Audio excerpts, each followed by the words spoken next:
এবার আসুন, আল্লাহর নবীর ঘরে কি ছিল না? ধন দৌলত ছিল না, টাকা পয়সাও ছিল না, জাজিমের বিছানা ছিল না, কাঠ পালং ল্যাপ তোশক, ড্রেসিং টেবিল, ড্রেসিং চেয়ার, রঙিন টেলিভিশন, সিডি টিভি কিচ্ছু ছিল না, কিন্তু মহব্বত আর ভালোবাসা দিয়ে আমার নবীর ঘরটা ভরা ছিল। জোরে বলেন সুবহানাল্লাহ। কেমন মহব্বত! হযরতে মা আয়েশা বলেন, ওইগুলি করতে কে আসবে? একটু শুকনা রুটি খায়া, এক গ্লাস পানি খায়া, মাসের পর মাস চলে গেছে, চুলায় জাল নাই, পেটে কালা নাই, পরনে কাপড় নাই, তারপর স্বামী আর স্ত্রীর মিল আর মহব্বত আর ভালোবাসার অভাব নাই। হযরতে মা আয়েশা বলেন, একটু শুকনা খেজুর খায়া, এক গ্লাস পানি খায়া, মাসের পর মাস চলে গেছে, চুলায় জাল নাই, পেটে কানা নাই, পরনে কাপড় নাই, তারপরে স্বামী স্ত্রী মহব্বত আর ভালোবাসার অভাব নাই।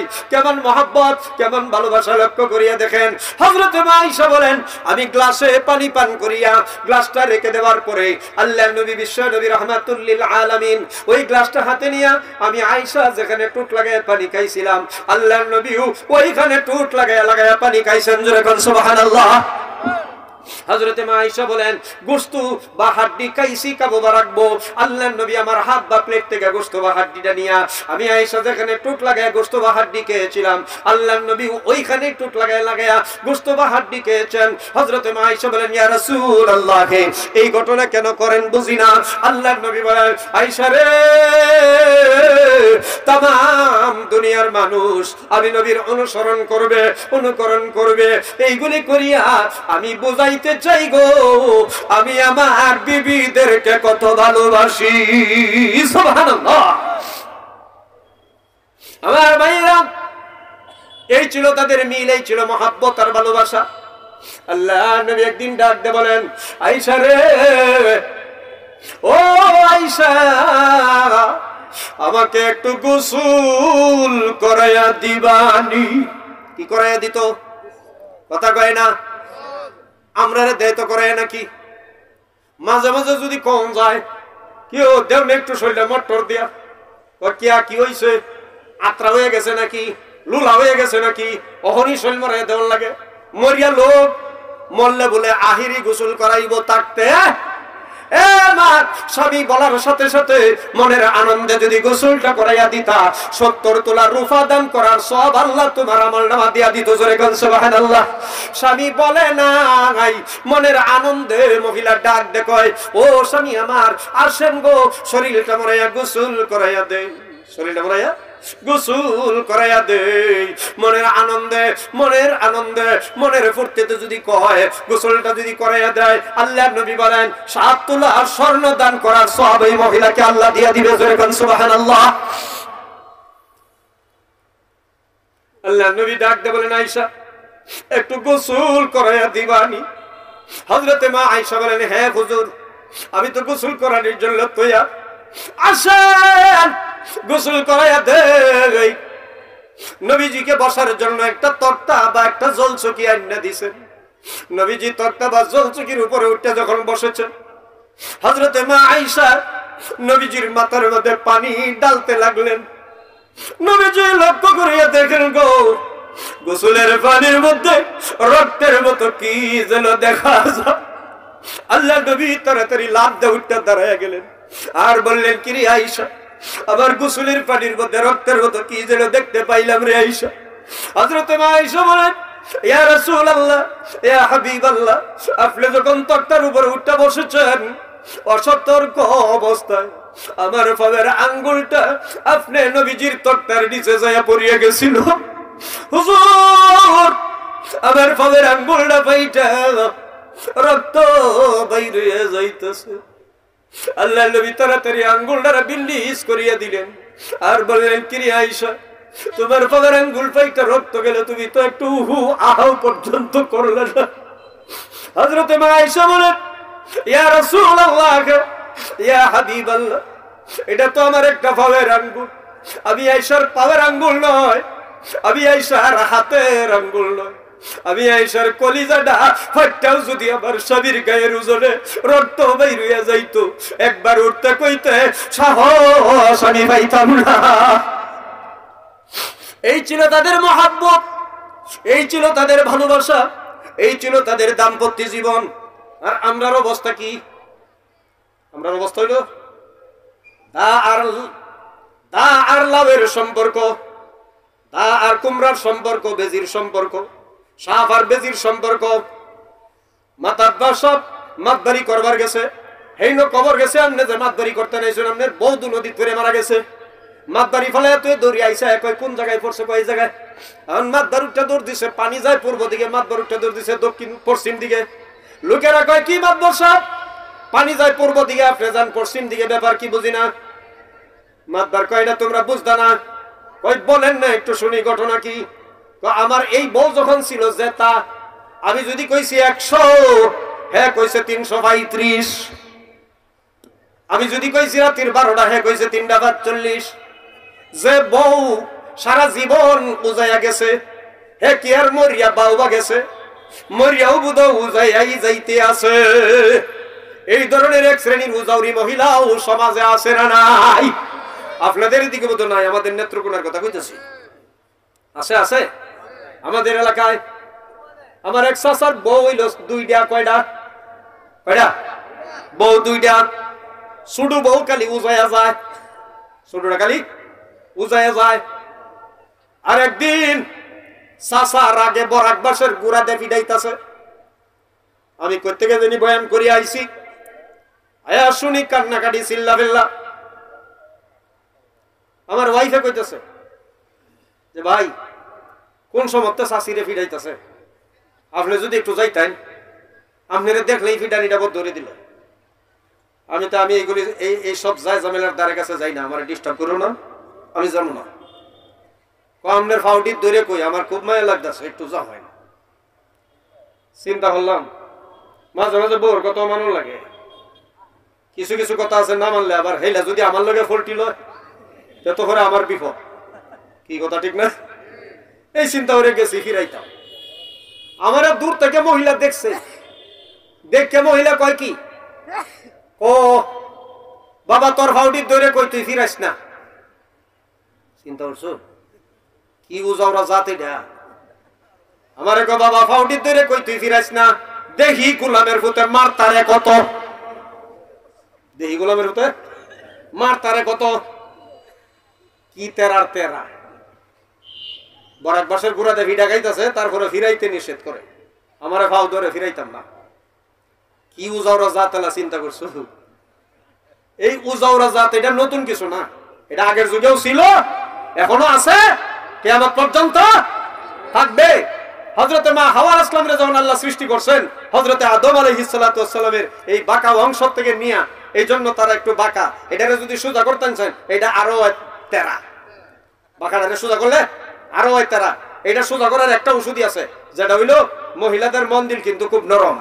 মহিলাদের মন্দির কি? কোরআন শরীফ আল্লাহ বলছেন মহিলাদের মন্দির নরম। এটারে যত ফার্ম দিবেন, কি দিবেন? ফার্ম পট্টি মারবেন, মাথা আতাইবেন, ফিড আতাইবেন, যতই ফার্ম দিবেন ততই খালি ফুটবলের মতো খুশিতে ফাল পারবো আল্লাহ পাইব। ততই খালি খুশিতে ফুটবলের মতো ফাল পারি আল্লাহ পায়। আমি 26 দিন বয়ান করে বাড়ি গেছি, ওমা গিয়া দেখি আমার প্রতি এত রাগ হইছে, আমার কথাই কয় না রাগে, বুঝলেন না? আমার সাথে কথাই চাউল ভিজাইছে ঠিক মতোই, রাগে আমার সাথে কথা কেন? আমি জিম্মারে বই রয়েছি, ঠিক আছে সান্স যদি ভাইয়ালাই, আমার নামের পরে যুক্তিবাদী কিন্তু আমি লাগাইছি না, এটা জনগণে লাগাইছে। শহীদুল্লাহ বাহার যুক্তিবাদী আমি লাগাইছি না, জনগণ লাগাইছে। নিশ্চয় বয়ানের ফাঁসের কিছু কিছু যুক্তি দাঁড় করি, তো এজন্য যুক্তিবাদী লাগাইছে জনগণে। তো আমি জিম্মারে বই রয়েছি, দেখি একটা যুক্তি যদি দরিয়াল তরিকালি সান্স একটা ভাইয়ালাই, এই সান্সে ফার্ম একটা যদি মারতারিতে তো কাম শেষ। আমি জিম্মারে বই রয়েছি, আরেকবার সুযোগে সান্সে একটা মিললে গেছে আর কি, যেই মিলছে ফার্ম একটা মারছি, পরে দেখি ফুটবলের মতো গেলি ফাল ফারতেছে, দৌড় ফারতেছে, তাড়াতাড়ি আমার কি লাগবো না লাগবো দৌড়ে লইয়া আইতাছে। আমি কিয়া রাগ না হইসলাই, রাগ কো। এই জন্য যত গরম তত নরম, যত সরা তত ভরা, যতই ফার্ম দিবেন ততই ফুটবলের মতো ফাল ফারবো খুশিতে। এই জন্য দেরা আর তেরা, এইটা ফার্ম পট্টি ছাড়া, মাথা হাতেনি ছাড়া, ফিড হাতানি ছাড়া সোজা করার কোনো সিস্টেম নাই। এই দেরিয়া তেরিয়া লইয়াই তো চলন লাগবো দুনিয়ার কথা, ঠিক না ঠিক? এটা ছাড়া চলো না, চলো না। মাঝে মাঝে বাপের বাড়ি গেলে কি একটা ঝামেলা লাগে, গরুকে ফান ফাইনা বিষয়, সুপারি ফাইনা বিষয়, জর্দা ফাইনা বিষয়, মোবাইল এই তাড়াতাড়ি বাড়ি, তাও ভালো লাগে না। কথা ঠিক না? তাহলে বোঝা গেল এটার সারা চলনও যাইতো, যেহেতু চলন যাইতো না, কি করবেন, মাথা মুতা হাতে পাম্পটি মারিয়া জীবনটা কোনো মতে কাটাইয়া কবর যাওয়ান লাগবে, সারা আর বিকল্প কোনো রাস্তা। আর একটু জোরে কন, বাঁকা যে বাঁকা, এটা আগেও ছিল, এখনো আছে। বহুত বড় বড় আল্লাহওয়ালাদের ইতিহাস করলেও পাওয়া যায়, ব্যাক ইতিহাস পাওয়া যাবে না। একটা ছোট ঘটনা বললেই বুঝবেন। এক বহুত বড় বুজুর্গ আল্লাহওয়ালা, হাজার হাজার মানুষ ওনার মুরিদ, হাজার হাজার মানুষ ওনার কথায় চলে, হাজার হাজার মানুষ ওনার কথায় উঠে বসে। এবার বউ ওনারে ফির মানে না, বউ ওনারে ফির মানে না। নতুন 2 লাখ লোক আইছে মুরিদ হইতো, আল্লাহর ওলি সায়া দেখে চেহারা খুব মলিন দেখা যায়, কয়েকদিন যাবত মনে হয় কানা খায় না, অনাহার। তো আল্লাহর ওলি বাইর করে বহন দিছে, বহন দেয়া বাড়িতে গেছে কিছু খানার ব্যবস্থা করার জন্য। বাড়িতে গিয়ে বউরে কইতেছে, কেউ কিছু খাবার টাবার আছে গো? হুজুরের ম্যাডামে কয় কি, কয় কের খাবার? পরে আসতে কও মেহমান আছে। হ্যাঁ মেহমান লে, হ্যাঁ বই তাকে, আমার মেহমান টেমান নাই। আরে তুমি তো আমার মান সম্মান ইজ্জত সব শেষ করে দিবা। তার ইজ্জত লেখি বই তাকে, আমার তো ইজ্জত মিজ্জতের দরকার নাই, কাউন টাউন নাই। না থাকলে ভাগ করো, ভাগ করবাম, করি নাই, করি বুঝুন তো নাকি? লাকড়ি লাকড়ি মহিলা কি কয়, ভাগ করবো, করি নাই। আল্লাহর ওলি গেছে করি কাটতো, কি কাটতো? জঙ্গলে গেছে করি কাটতো, জঙ্গলে করি কাটতেছে কাটতেছে কাটতেছে কাটতেছে, কাটতে কাটতে কাটতে কাটতে এত করি কাটছে, তখন ব্যক্তি আর বাড়িতে লইয়া আউনের কোনো সিস্টেম নাই, অনেক বেশি কেটেছে। এখন কইতেছে কষ্ট করে কাটছি, ফালে এত গেলে তোমার সে নিবুগা, তা তো আমার কাটাটা ব্যর্থ, কষ্টটা ব্যর্থ। তখন নেই কেমনে, এই চিন্তা ভাবনার মধ্যে পড়ে রয়েছে। হঠাৎ করিয়া বিশাল বড় এক বাঘ আল্লাহর ওলির সামনে হাজির হয়ে গেছে। জোরে বলেন সুবহানাল্লাহ। আল্লাহর ওলি বাঘ দিকে ভয় পাইতেছেন, বাঘের জবান আল্লাহ খুলে দিলেন। ডাক দেখো, আল্লাহর ওলি রে, লাকড়ি লয়ে বিপদে পড়েছেন, আল্লাহ আমাকে পাঠাইছেন, এই লাকড়িগুলি আমার পিঠে উঠাইয়া দিতেন, আপনার বাড়ি পর্যন্ত আগুয়া দিতাম। জোরে বলেন সুবহানাল্লাহ। বাঘের ভিড় করি উড়াইছে, লাকড়ি উড়াইছে, উড়ানির পরে দেখা যায় বাঘ করির বোঝা লয়ে আগুয়াইতারে না, অনেক ওজন। ডাইনে যায় গাছের চিপা দিয়া, বামে যায় বাঁশের চিপা দিয়া, গসা লাগিয়া যদি ফরিয়া যায় তাহলে তো তার দোষ নাই, ফালাইয়া দিলে তো বিয়া দবি হইব। এই চিন্তা করে গাছের সিফাতে যায়, বাঁশের সিফাতে যায়। আল্লাহর ওলি কয়, এখন যদি একটা লাডি লুডি হইতো, কোনো মতে তারা তুরে বাড়ি পর্যন্ত নিতাম, ফালাইয়া দিলে তো আবার কষ্ট হইব আমার বোঝাগুলি উঠাইতে। হঠাৎ করে লক্ষ্য করে দেখে বিশাল বড় এক সাপ আল্লাহর ওলির সামনে হাজির। সাপ দেখে আল্লাহর ওলি ভয় পাইতেছে, সাপের জবান আল্লাহ খুলে দিছে। ডাক দেখো, আল্লাহর ওলি রে, আপনাদের লাঠি তালাশ করতেছেন, আল্লাহ তাআলা আপনার হাতের লাঠি বানায়া আমারে পাঠাইছে। সুবহানাল্লাহ। সাফাত লাঠি বাগ, সাফাত লাঠি বাগের ভিডিও করি লয়ে লয়ে বাড়ির দিকে যাইতেছে। ওইদিকে ফুরান আর 2 মুরিদ আইছে, হুজুরের সাথে দেখা করতো। পুরান 2 মুরিদ আয়া বাড়ির বাইরে ডাকতেছে, হুজুর বাড়িতে শুননি, হুজুর বাড়িতে শুননি। হুজুরের যে হুজুর নি, কাপড়টা ভাষা গুঞ্জা দিয়ে দৌড়িয়া যায়, কয় কের হুজুর এই ন, কের হুজুর? আমরার হুজুর। তোরার হুজুর কেলা? কয় ফির সাহেব। কয় ফির করতে আইছে। কই বাড়িওয়ালা। কয় এটা আবার ফির হইছেন কবে? এটা শয়তানটা জংলাত করি কাটতাছে। জোরে কর নাউজুবিল্লাহ। এটা শয়তানটা জংলাত করি কাটতাছে, এটা আবার ফির হইছে কবে? মুরিদদের মন খারাপ হয়ে গেল, এমন আচরণটা কে দেখাইলো? যাই হুজুরের সাথে দেখা করি, যদি হুজুরের নিজস্ব কেউ হইয়া থাকে তাহলে মাফ করিয়া দিয়াম, আর যদি নিজস্ব কেউ না হইয়া থাকে এরে আর দুনিয়া তৈয়া ভাত খাইতাম না। এমন অবস্থায় দেখা যায় আল্লাহর ওলিকে আগায় আনার জন্য মুরিদ 2 জন আগাইছে। এমন অবস্থায় দেখা যায় আল্লাহর ওলি করি লইয়া আইতাছে, বাগের ভিডিও করি সাফাতুল লাডি। মুরিদরা কয় সর্বনাশ, যে ওলির কথায় বাগে লাকড়ি আইনা দে সাফাতুল লাডি হয়ে যায়, এইলা যে ওলির ভিতরে কোনো সন্দেহ নাই। জেলা কইছে এইটারে শয়তান, হেইটাই বুধ আসল শয়তান। তারপরে মনের গুঞ্জা তো আর যায় না, নিজের ফিরের মন্দ কইলে তো নিজের শৈল্য লাগে, কথা ঠিক না বেঠিক? তারপরে জিজ্ঞাসা করে, আল্লাহর ওলি গো, আপনার বাড়ির কোনো পাগল মহিলা আছে নাকি? আল্লাহর ওলি কয়, কেন জিগাইলাই কথা? কয় হুজুর আমরা জিগাইছি ফির সাহেব বাড়ির। কয় ফির কেলা? পরে কইছি বাড়িওয়ালা। কয় আবার বাড়িওয়ালা আবার ফিরটা ফির হইছেন কবে? শয়তানটা দেখগা জংলাত করি কাটতাছে। হুজুর এই খারাপ ব্যবহার কে করলো?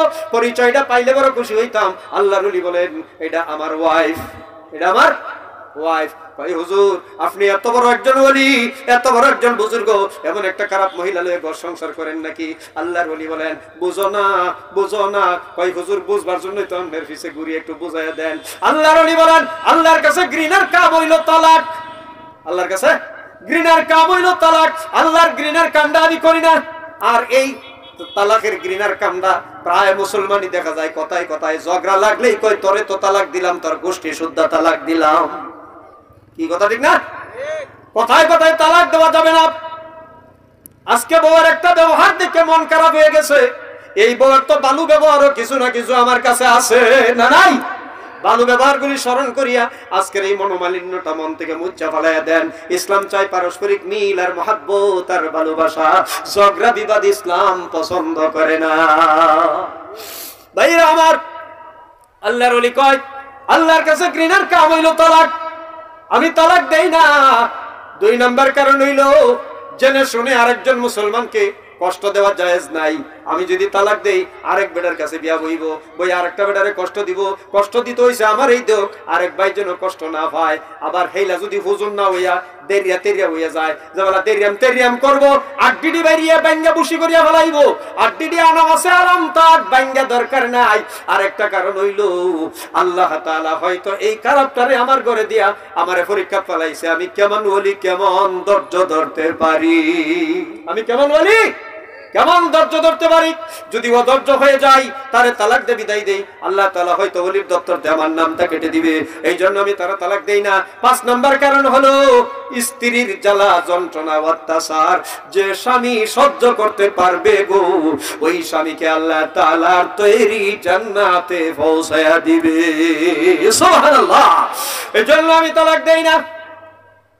মরিদ যা শান্তি পেয়ে গেল, বুঝ পেয়ে গেল, এবার দেখা যায় বাগের ভিডিও করি। শাহবাতলাডি ঘরের দরজায় যখন আয়া হাজির হয়ে গেছে, ঘরের দরজায় যখন আয়া হাজির হয়ে গেল, বউ ঘরের ভিতর থেকে দেইখা দৌড়ে আইসা আল্লাহর ওলির ফগের মধ্যে পড়িয়া গেছে।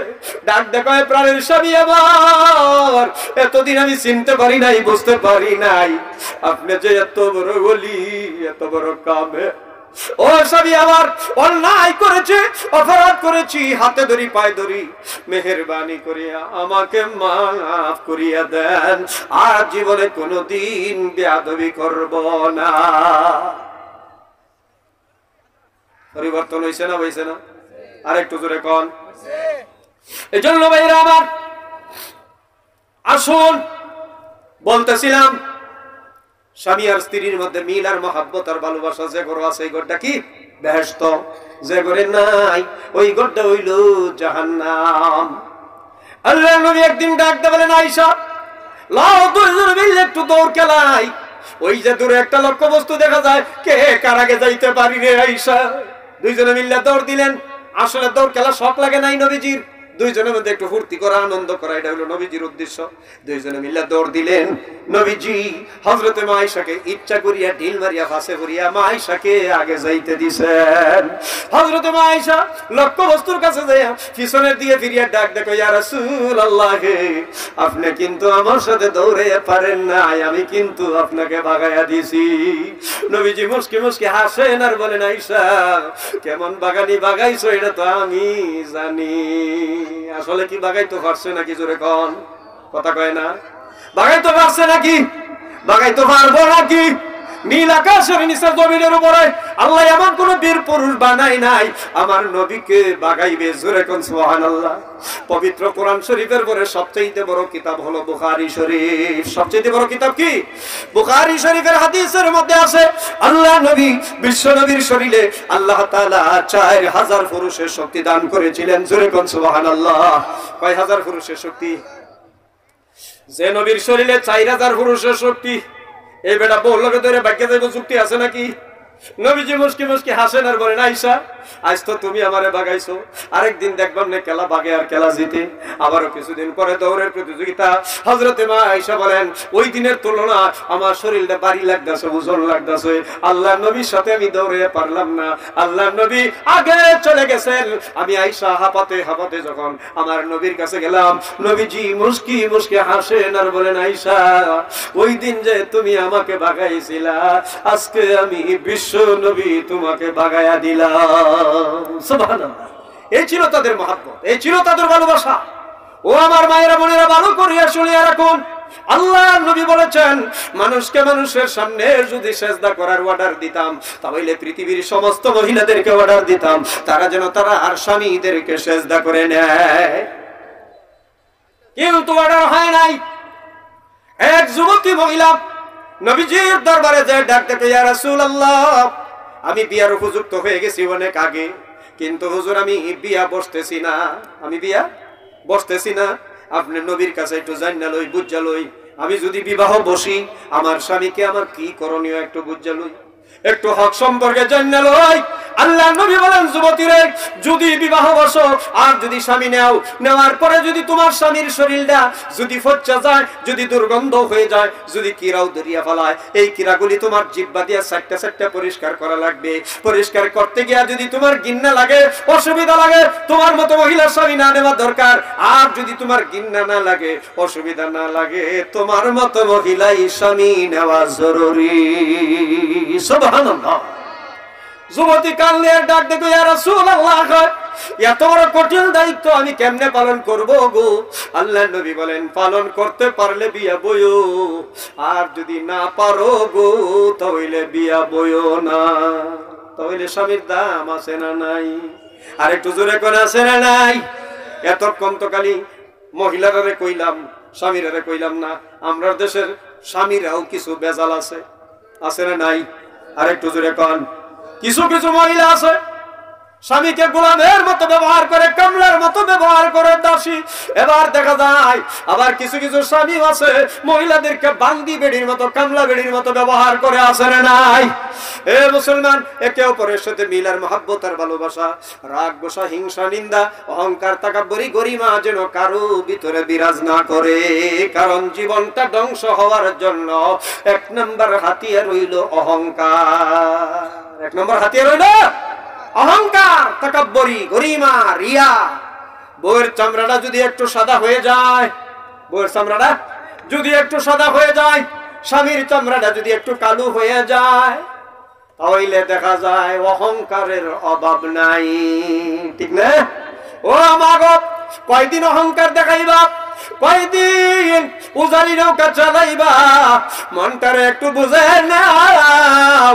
এ মন, যে ঘরের দরজা দিয়ে নতুন বধূ, নতুন শাড়ি, নতুন গয়না পাতি করিয়া আনন্দ ফুর্তি করিয়া তুমি বাইরে ঢুকছো, আবার কিছুদিন পরেই তো এই ঘরের দরজা দিয়া মারা লাশ হইয়া বাইরিয়া যাইবা। যাবে না? যাবে না? এ বাপ, এজন্য বলে যাই, রাগ গুসা দেখায়া, অভিমান দেখায়া, গুসা দেখায়া স্বামীর কাছ থেকে কিছু আদায় করা যায় না। আদায় করতে হইলে মহাব্বত আর ভালোবাসা দিয়ে আদায় করা যায়। যায় না? যায় না? রাগে কিছু আদায় করুন যায়? গুসা দেখায়া, অভিমান দেখায়া? দাওয়াতে তবলিগে লক্ষ লক্ষ মানুষ আছে না নাই? রাগ দেখায়া নিছে, গুসা দেখায়া, মহাব্বত লাগায়া, ভালোবাসা লাগায়া, মাথা হাতায়া, ফিড হাতায়া, ট্যাং টিপকা নিছে। পীর সাহেব চরমনাই লক্ষ লক্ষ মুরিদ বাংলার আছে, কান আছে, অলিতে গলিতে আছে। রাগ দেখায় নাই, পুলিশ দারোগা রেবের ভয় দেখায় নাই, মহাব্বত আর ভালোবাসা দেখায় নিছে। কথা ঠিক না বেঠিক? আরেকটু জোরে কম। আমি একদিন বয়ান করি আইছি, আমার পকেটে টাকা হইল 22,500। সকালে ঘুম থেকে উঠতে টাকা গণ্য দেখি 1,000 কম। কতটি কম? 1,000। তো ম্যাডাম রে জিগাইলাম, কি ও টেহা কো? ম্যাডাম কো হি হি হি হি। আমি হি হি কি মানে? হিহি দে বুঝাইছে টাকা হেই নিছে, হিহি দিয়ে আমার রাগটা থামাইতে চাইছে, আর হিহি দিয়ে আমার সাথে মহাব্বত আর ভালোবাসা লাগাইতে চাইছে। আমি তো বুঝতাছি, তারপরেও আমি আবার সেটটা গেছি, হিহি কি টেহা কো? আবার আরেকটা হিহি দিছে,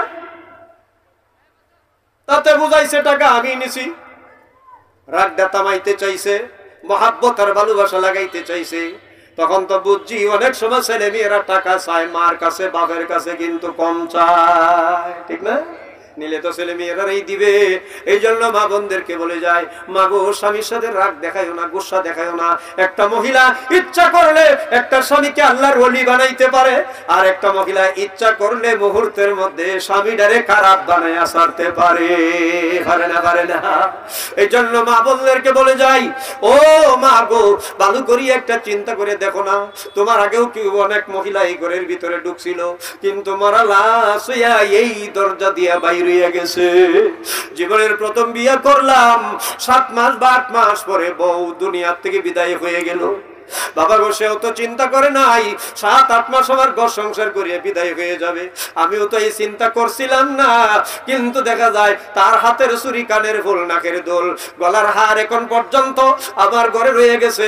মানুষ তো নাই, কিন্তু তার কথাগুলি, তার জিনিসগুলি এখন পর্যন্ত রয়ে গেছে। হাদিসের মধ্যে আছে, স্বামী যদি রাজি থাকে, স্ত্রীর প্রতি যদি খুশি থাকে, এই মহিলার জন্য আল্লাহর জান্নাত ওয়াজিব হয়ে যায়। আমি তার প্রতি এত রাজি, তার প্রতি এত খুশি, সারা জীবন হাজার হাজার লক্ষ লক্ষ মানুষ নিয়ে তার জন্য দোয়া করি, আল্লাহ যেন তারে মাফ করিয়া দেয়। এজন্য মা বোনদেরকে বলে যাই, মা গো, আপনি ইন্তেকালের পরে স্বামী যদি বলে, আল্লাহ আমার স্ত্রীটা বড় বালু ছিল, আল্লাহ তোমাকে বালু বললে মাফ করিয়া তোমার জান্নাতের মেহমান বানিয়ে দিবে। জোরে কোন সুবহানাল্লাহ। আর স্বামী যদি বলে, আল্লাহ এই গজব থেকে আমারে বাঁচাইছো, আল্লাহ তুমি তার বিচার করিও, মাগো জেনে রাখো তোমার কপাল খারাপ, তুমি কিন্তু জাহান্নামী। এজন্য মাগো ভালো করিয়া কান লাগায় শুনিয়ে রাখো, তোমাদের শান, তোমাদের মান, তোমাদের ইজ্জত আল্লাহ দিয়েছেন, বিশ্ব নবী রাহমাতুল লিল আলামিন দিয়েছেন। আবার বলতেছিলাম, আল্লাহ নবী, বিশ্ব নবী রাহমাতুল লিল আলামিনের ঘরে মহব্বত আর ভালোবাসা, কেবল মহব্বত আর ভালোবাসা। হযরত মা আয়েশা বলেন, এক রাত্রে আমার স্বামীকে নিয়ে একই কম্বলের নিচে ঘুমাইলাম। গভীর রাত্রে ঘুম থেকে উইটা দেখি আমার স্বামী আমার কম্বলের নিচে নাই। আমার স্বামী আমার কম্বলের নিচে নাই। খুঁজতে লাগলাম, না জানি আমারে তুই কি অন্য বিবির ঘরে চলে গেলে নাকি। অন্য বিবিদের ঘরে যে খুঁজলাম, আমার স্বামীকে পাইলাম না। শেষ পর্যন্ত মসজিদে নববীর ভিতরে যে দেখি আল্লাহর নবী তাহাজ্জুদের নামাজ আদায় করে মুনাজাতে হাত তুললে কান্দে আর কান্দে। মুনাজাতে কয়, আল্লাহ কিয়ামতের কঠিন মুসিবতের দিনে কপাল থেকে অর্ধ হাত উপরে যখন সূর্য এসে যাবে, সূর্যের তাপে মাটিটা তামা জামা হয়ে যাবে, মানুষের মাথার মগজগুলি বাতের মারের মতো উতলে উতলে পড়বে, মানুষের তালুগুলি টাস টাস করিয়া ফাটিয়া যাইবে, গর্ভবতী নারীদের গর্ভগুলি বয়ের চুটে কষায় পড়ে যাবে, বয়ের চুটে কলিজাটা বুকের কাছে এসে যাবে, মা বাবা সন্তানকে ভুলে যাবে, সন্তান মা বাবাকে ভুলে যাবে, স্বামী স্ত্রীকে ভুলে যাবে, স্ত্রী স্বামীকে ভুলে যাবে। ওই কঠিন দিনে যেন আমি আমার 40 বছরের বুড়ি খাদিজাতুল কুবরাকে যেন হারায়া না যাই। সুবহানাল্লাহ। হযরত মা আয়েশা বলেন, আমি মুনাজাতে পিছনে শরীক হইলাম। মুনাজাতের পরে হযরত মা আয়েশা বলেন, ইয়া রাসূলুল্লাহ, 25 বছরের যৌবন কালে 40 বছরের বুড়িকে বিয়ে করেছিল, তার চাইতে কি সুন্দরী নারী বধূ হিসাবে আপনার ঘরে আসে নাই? আপনি কেন আজও তাকে বলতে পারেন না? আল্লাহর নবী বলেন, এ আয়েশা রে, এমন কথা তোমরা কইও না, তোমরা হইলে আমার সবাই সুখের দিনের বিবি, আর খাদিজা আমার এমন দুঃখের দিনের বিবি। তামাম আরব জাহানে আমি এতিম মুহাম্মাদের আশ্রয় যখন কেউ ছিল না, ওই বিপদের দিনে, মুসিবতের দিনে আমার খাদিজা আমাকে আশ্রয় দিয়েছিল, সে হইল আমার বিপদের দিনের বিবি, তোমরা হইলে আমার সবাই সুখের দিনের বিবি। হযরত মা আয়েশা বলেন, ইয়া রাসূলুল্লাহ, আমার গোশতকিটা maaf করিয়া দেন, এই ধরনের কথা আর কোনোদিন বলবো না, কিন্তু আপনার 40 বছরের বুড়ির চরিত্রটা কেমন ছিল আমাকে একটু শোনাইয়া দেন। আল্লাহর নবী বলেন, এ আয়েশা শোনো, আবার 40 বছরের বুড়ির চরিত্রটা কেমন ছিল শোনো। আমি যখন দিনের দাওয়াত লইয়া যাইতাম, যতবার ঘরে আইতাম, যত গভীর রাত্রে আয়া দরজার মধ্যে খাদিজা কইয়া যখন ডাক দিতাম, একটা ডাকের বেশি কোনদিন দেওয়া লাগে না। আমি জিগাইতাম, কিরে খাদিজা, তুমি কি আরাম করো না? তুমি কি ঘুমাও না? তুমি কি বিছানায় ফিট লাগাও না রে খাদিজা? হযরতে খাদিজা জবাব দিতেন, আল্লাহর নবী কায়া না কায়া কষ্ট করে দ্বীনের দাওয়াতের কাজ করে বাহিরে আমি যদি আরাম করে বিছানায় ঘুমায় থাকি, আল্লাহর নবীর সাথে আমার বেয়াদবি হয়ে যাবে। দরজার মধ্যে খাদিজা খাদিজা কইয়া একটা ডাকের বেশি যদি 2টা ডাক দেওয়া লাগে, আমার স্বামীর মনে কষ্ট যাবে, দুঃখ যাবে গো। এই জন্য আমি বিছানায় ফিট লাগাইয়া ঘুমাই না, দরজাটার মধ্যে কানটা লাগায় লাগায় ঘুমাই, আমার স্বামীর ডাকের সাথে সাথে যেন দরজাটা খুলে দিতে পারি। জোরে কান সুবহানাল্লাহ। একটু জিকির করেন, লা ইলাহা ইল্লাল্লাহ, লা ইলাহা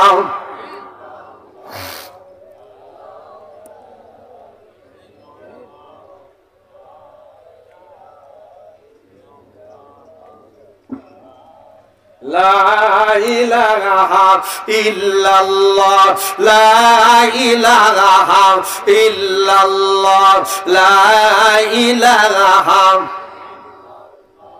আসমান জমিন মাবুদ না, চন্দ্র সূর্য মাবুদ না, তরুলতা মাবুদ না, মাজার বাজার মাবুদ না, শুধু লা ইলাহা ইল্লাল্লাহ লা ইলাহা ইল্লাল্লাহ লা ইলাহা ইল্লাল্লাহ মুহাম্মাদুর রাসূলুল্লাহ।